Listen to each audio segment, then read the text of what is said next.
Ne dise rien, je vais juste parler de mon expérience sur les plans d'eau, je dirais en Bretagne principalement.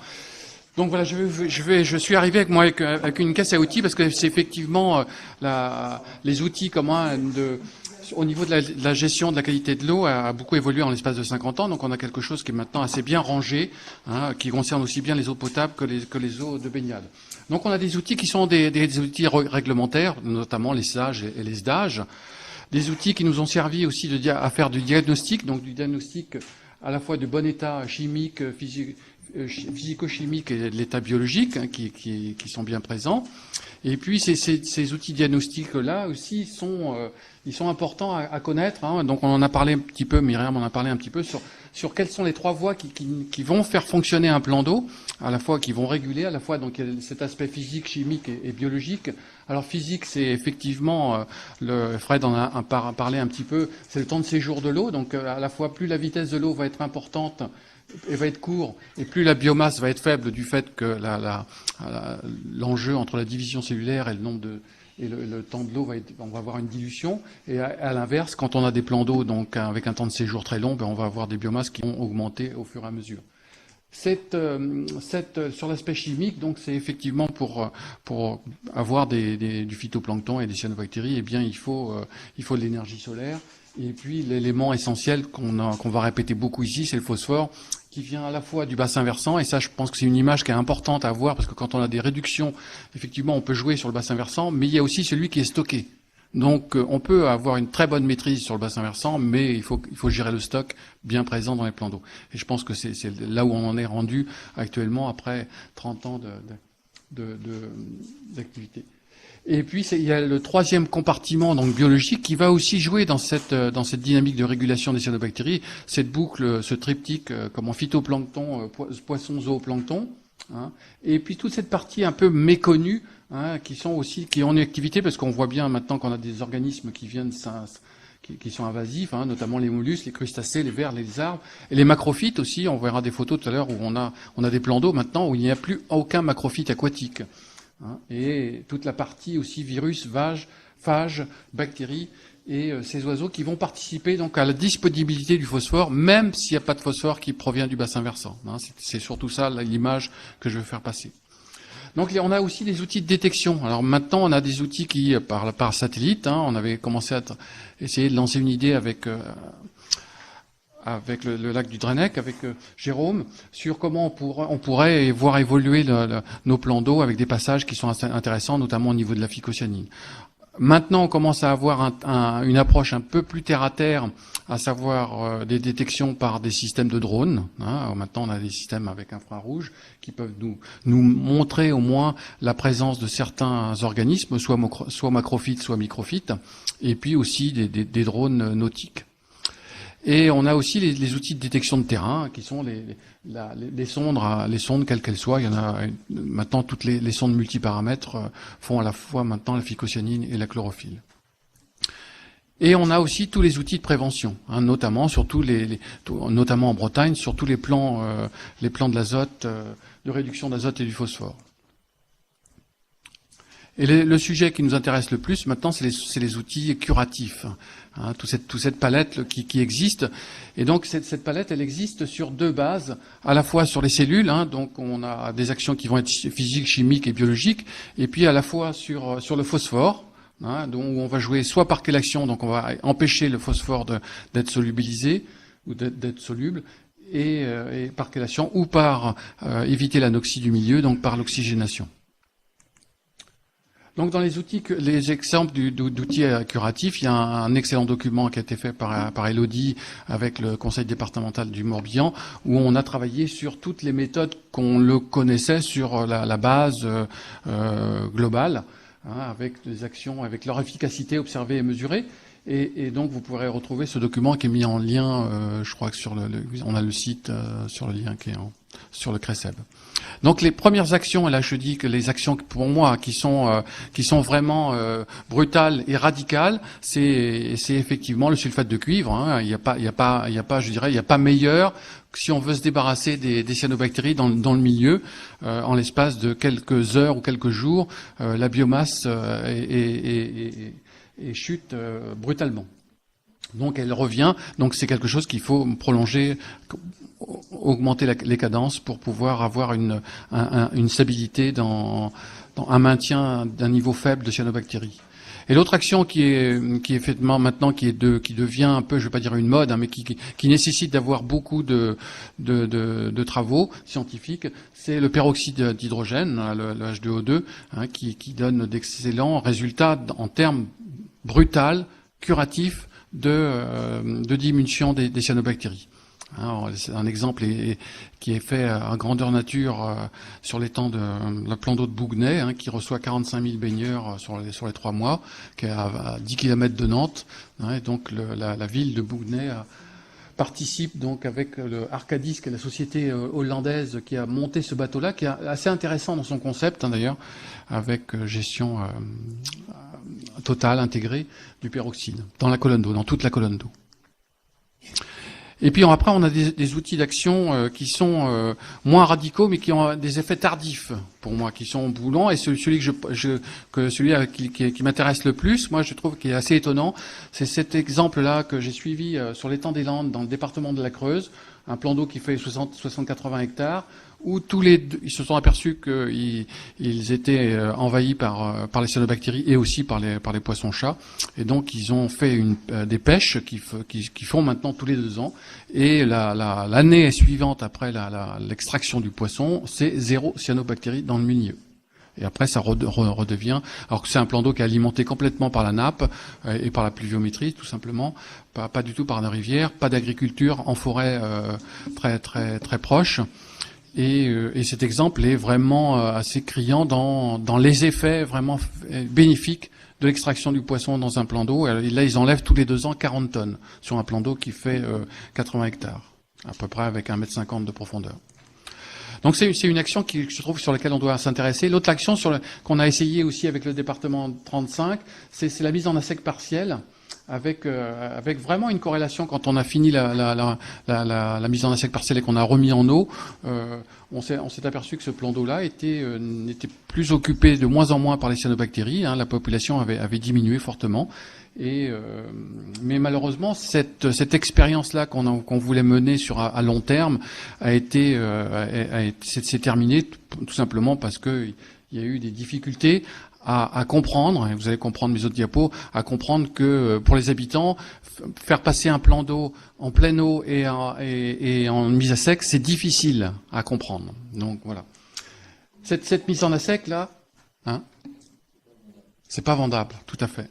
Et cette mise en assec, il y a aussi la mise en assec totale. On a parti de la mise en assec partielle totale, où là un exemple, par exemple, sur son plan d'eau, où on n'a plus aucune plante, aucun macrophyte aquatique. Alors que c'est des plans d'eau qui sont complètement envahis par les cyanobactéries pendant 3 ou 4 mois de l'année. Et on connaît bien les interférences entre les substances, certaines substances de cyanobactéries, 10 minutes, c'est bon. Et puis les accidents à effet tardif, il y a aussi le marnage. On en a parlé avec Jérôme tout à l'heure sur le lac du Drenec. Hein, on voit bien comment quand on met un usage à un plan d'eau et qu'on modifie son marnage, et bien son écoulement, et bien on va aussi faire jouer le monde biologique. Il y a les phénomènes d'action qui sont ciblés. Alors vous avez vu que en haut, quelquefois, je mets des pastilles à la fois pour les eaux potables ou pour les autres baignades. Donc le système de bullage ou de brassage, qu'il soit vertical ou horizontal, c'est ce qui est fait par exemple dans la retenue de la Méogon dans le 22. Donc c'est quelque chose qui fonctionne très bien parce que l'objectif là recherché, c'est pas de lutter contre les cyanobactéries, c'est effectivement d'avoir des cyanobactéries, mais aussi de pouvoir pomper en profondeur et éviter les phénomènes de relargage d'ammonium et de fer et de manganèse pour la filière de traitement. On a aussi donc pour des systèmes de brassage hein, qui sont bien vendus, je dirais entre guillemets, qui sont vraiment à conseiller pour les petites surfaces d'eau et quand le milieu est pas trop eutrophe. Des systèmes, des outils d'action physique, aussi les ultrasons. On avait lancé des projets avec Myriam, mais on aurait bien aimé le poursuivre. Mais malheureusement, notre projet n'a pas été retenu après deux essais. Hein. D'autres actions aussi qui sont à la fois plus coûteuses, hein, c'est l'extraction des sédiments, le curage, soit pour faire des pré-retenues comme celle-ci, donc dans la retenue de Bois-Joli dans la retenue de Bois-Joli, soit effectivement augmenter le volume d'eau. C'est ce qui est souvent recherché, c'est on veut avoir de l'eau et on drague. Mais le coût est énorme, hein, mais l'impact sur les cyanobactéries est relativement faible, ça a été déjà dit. Et puis il y a aussi des outils d'action à effet complètement aléatoires, hein, qui sont le carbonate de calcium, alors qu'en laboratoire ça fonctionne très bien, hein, tout simplement parce que le carbonate de calcium a pour objectif de piéger le phosphore. Donc, si pas de phosphore, comme on dit, pas de cyano, hein, mais sauf que les arrivées on peut pas en mettre, il faut en mettre des tonnes et des tonnes, donc il faudrait recouvrir le plan d'eau de carbonate de calcium. Donc, ça peut fonctionner sur des petites baignades délimitées. Et puis il y a aussi toujours des phénomènes tout ça, c'est des phénomènes qui sont essayés en Bretagne, hein, par exemple à Bourg-Blanc, là où ils ont essayé, la fédération de pêche avait essayé la paille d'orge, hein, donc bon, ça a changé un peu la biomasse, ça a changé sur toutes les espèces, mais la biomasse était quand même toujours très importante, hein, puisque les quantités de nitrates sont très importantes. Et puis il y a des actions à éviter, je trouve, dans les plans d'eau, parce que en termes d'outils aussi, c'est le faucardage, hein, c'est-à-dire l'extraction des macrophytes qui sont généralement sont demandés soit par certains usagers, soit les pêcheurs, soit aussi les bases nautiques, hein, qui demandent effectivement à pouvoir faire du pédalo ou du kayak ou autre activité nautique. Mais elles sont évitées parce qu'effectivement, elles viennent plus les cyanobactéries dans ce moment-là n'ont plus de compétition et donc elles sont libres dans tout l'espace, Et puis il y a les actions non contrôlables aussi sur lesquelles on peut rien faire. Hein. À la fois on est confronté de plus en plus au développement des écrevisses, hein, au changement même des espèces, du poisson-chat aussi quelquefois qui vient en grande quantité, et puis des mollusques. Hein, vous voyez un vélo qui est tombé dans l'eau là au bout de quelques années, qui était recouvert de dressènes ou de corticules. Et puis il y a aussi les usages. Et sur un des usages sur lesquels j'interviens le plus, alors je sais que la fédération de pêche est là-bas, ils pourront comment m'en dire un peu plus ou nous en dire un peu plus, sur lequel c'est quelque chose que j'ai découvert moi en m'intéressant au drone. J'ai découvert la pêche à la carpe et c'est vrai que c'est quelque chose qui est quand même assez problématique, cette pêche à la carpe dans les plans d'eau, parce qu'on a une panoplie de produits et de qualité de produits. Hein. Ça va avec la farine de poisson, la farine de riz, du sang séché, des colorants, des odorants qui sont distribués dans certains plans d'eau avec des quantités de 20 à 30 kilos par pêcheur, hein, sur des surfaces très limitées, dans des petits volumes. Donc on peut imaginer là aussi que quand on multiplie par 700, 800, 1000 pêcheurs dans un plan d'eau, à multiplier par 30 kilos, mettons, je vous laisse le calcul, quoi. Hein, si vous ramenez ça en phosphore, ça fait quelque chose qui est assez phénoménal. Hein. Alors ça peut fonctionner sur des plans d'eau avec des renouvellements. Là, on reprend le cycle de diapo avec des temps de séjour très courts, il n'y a pas de problème. Mais si on a des temps de séjour très longs, automatiquement, cette pratique-là qui est faite depuis une dizaine d'années, aussi pour moi vient dans certains plans d'eau vient interférer sur ça. 5 minutes, c'est bon. Et puis donc ces pratiques là, à la fois de mise en assec et puis de pêche d'usage, on va dire, hein, d'usage spécifique, m'a amené à mettre en place des moyens d'observation et de gestion coopératif avec des sociologues. Hein, et donc là, on est sur une étude de 3 sur 3 plans d'eau actuellement pour savoir comment on peut percevoir les enjeux de chacun et puis les usages, comment on s'approprie, comment les uns et les autres on s'approprie un plan d'eau, qu'est-ce qu'on va en faire. Et comme dit Patrick, effectivement, un plan d'eau en assec, ça intéresse personne, quoi. Je veux dire qui va aller se promener, qui va aller faire le tour du plan d'eau, parce que l'objectif c'est de faire le tour du plan d'eau, quoi. Donc c'est quelque chose qui est lancé. D'ailleurs, il y a 2 étudiants qui sont là, qui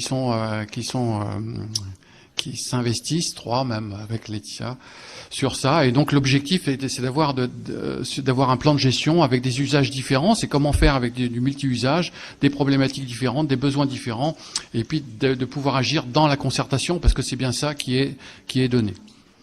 Donc pour conclure, je vais être dans le temps, sur la boîte à outils. Donc, on voit bien que certains outils correspondent à des usages bien spécifiques dans les plans d'eau. Je suis pas venu sur les conséquences, les effets, les néfastes. Je suis resté sur vraiment. Je vais rester sur un mot du jour très pragmatique.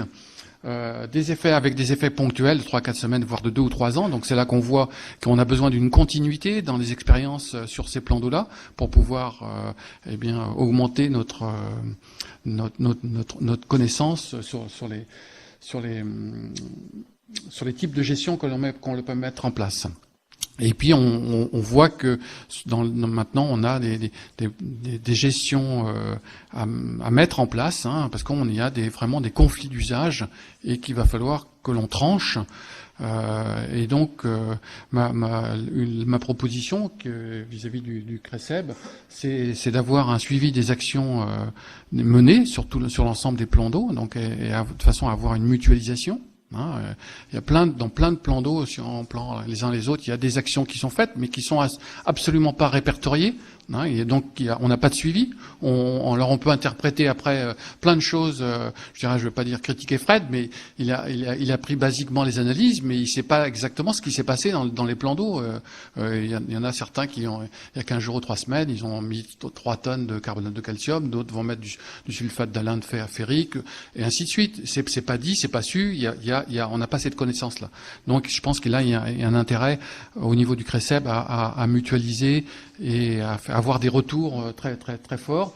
De façon, pour moi, les inscrire dans une gestion globale à une échelle territoriale, parce que là, on voit bien que la notion communale ne peut pas être portable.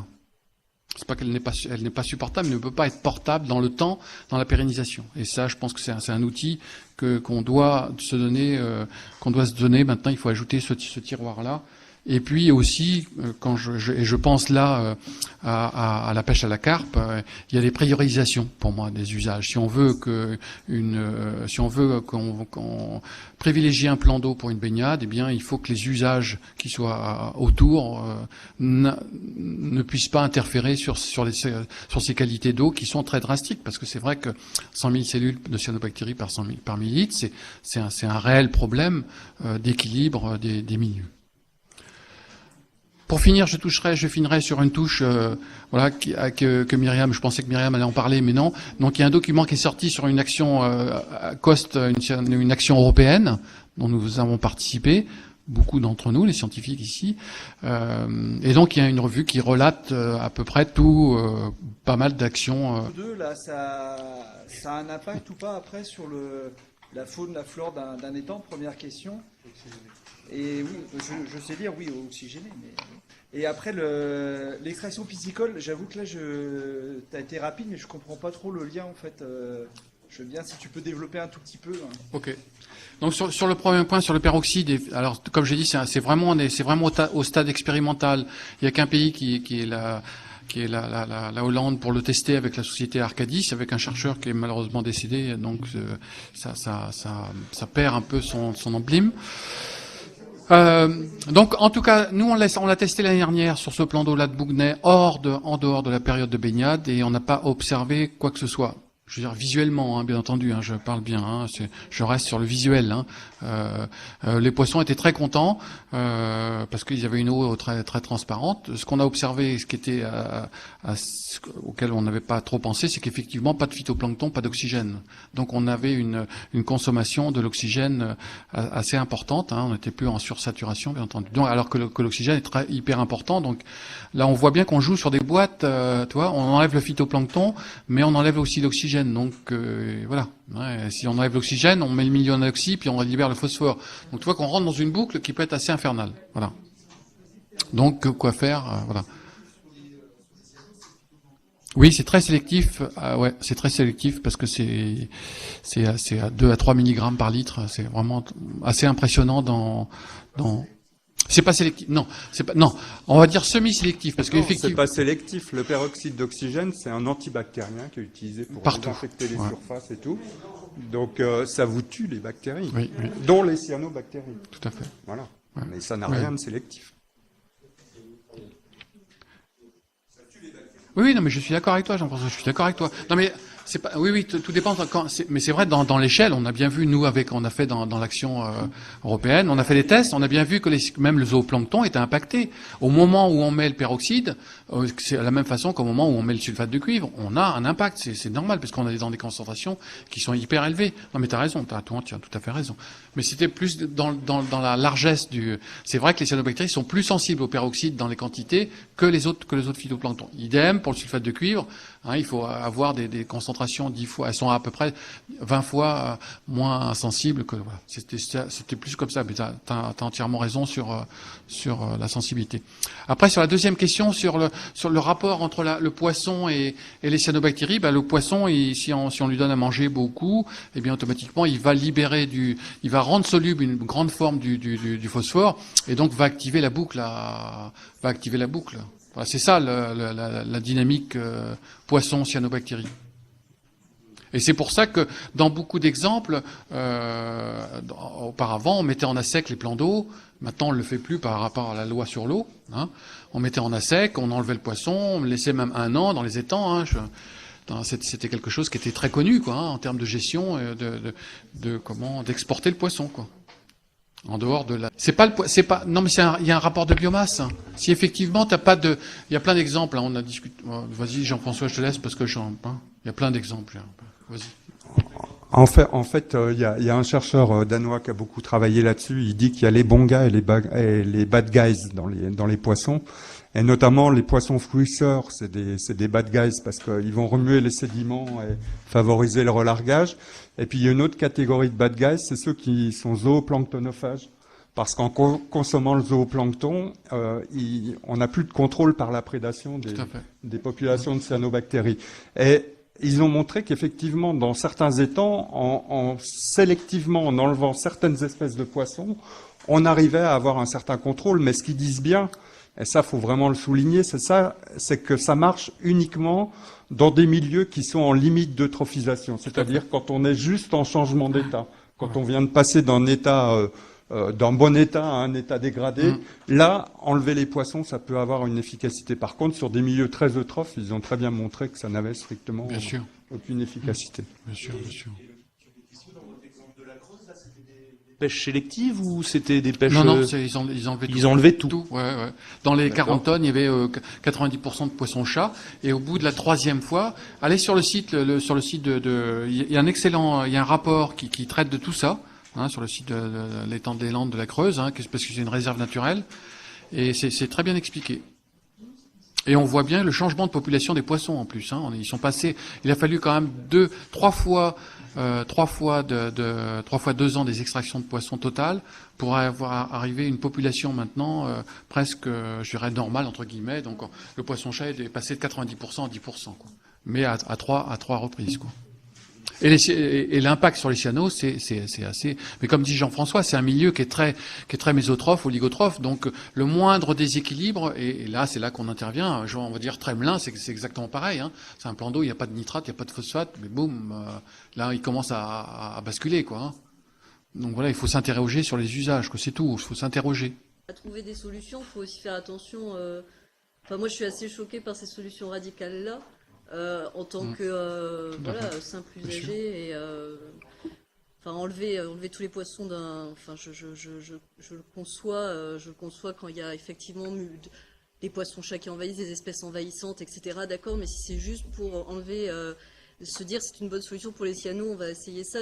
Enfin voilà, attention à la manière dont on présente les choses, je veux dire, parce que ça peut être extrêmement choquant, certaines solutions, comme aussi mettre du cuivre ou du peroxyde, Non mais vous avez entièrement raison, parce que sur l'exemple de l'étang des Landes, c'était pas du tout l'objectif recherché. Hein, c'était effectivement enlever tout le poisson-chat, et puis il y en avait des quantités énormes, quoi. Et donc c'est assez après qu'on s'était aperçu que il y avait un impact direct sur à la fois sur le peuplement piscicole, parce que c'était ça aussi l'objectif, c'était de recoloniser autrement, hein, et on n'avait pas du tout pensé à que ça allait changer la problématique cyano. Oui, tout à fait, parce que il y avait un stock de poissons assez important. Et bah parce que déjà on en a enlevé presque 1 tonne, et puis il y en a eu quand même 5 tonnes qu'on a trouvé quand même en l'espace de 3 ans, des brèmes qui faisaient quand même 3 à 4 kilos, et comme le dit Jean-François, on est dans un système quand même à Pigné, c'est alimenté que par la nappe, donc il y a pas d'arrivée ponctuelle dans ce plan d'eau à part les baigneurs, hein, qui sont les seuls apports de phosphore, mais on avait une quantité de poissons quand même assez importante. Si, parce que c'est faux. Non, ça c'est faux parce on a enlevé la pêche à l'amorçage, et je peux vous dire que la personne qui l'a enlevé au niveau de la ville de Rennes, elle s'est reçue des messages qui étaient costauds, quoi. Non, c'est la pêche à la carpe. La pêche à la carpe à l'amorçage a été interdite sur Apigné. Oui, tout à fait. Parce que maintenant, on est passé, comme a dit Jean-François, on est passé maintenant dans un milieu qui est déséquilibré. Voilà. Paf, c'est terminé. Il va falloir qu'on attende quelques années pour revenir à des conditions et changer la pollution, parce que là aussi, sur Apigné, vous avez dit, mais c'était 90% de brème, hein. Donc on sait que c'est pas... il y a autre chose quand même comme population piscicole. Ouais. Oui, voilà. Moi, ce que je retiens aussi de l'intervention de Luc, c'est quand même que il me semble qu'au-delà des questions scientifiques, il y a aussi la question de ce que la société est prête à accepter en termes de solutions, mais ce qu'elle est prête aussi à faire de ces plans d'eau. C'est un peu ça aussi qui est derrière, et je pense que ça fait le lien aussi avec l'intervention de Jean-François Imbert. Merci.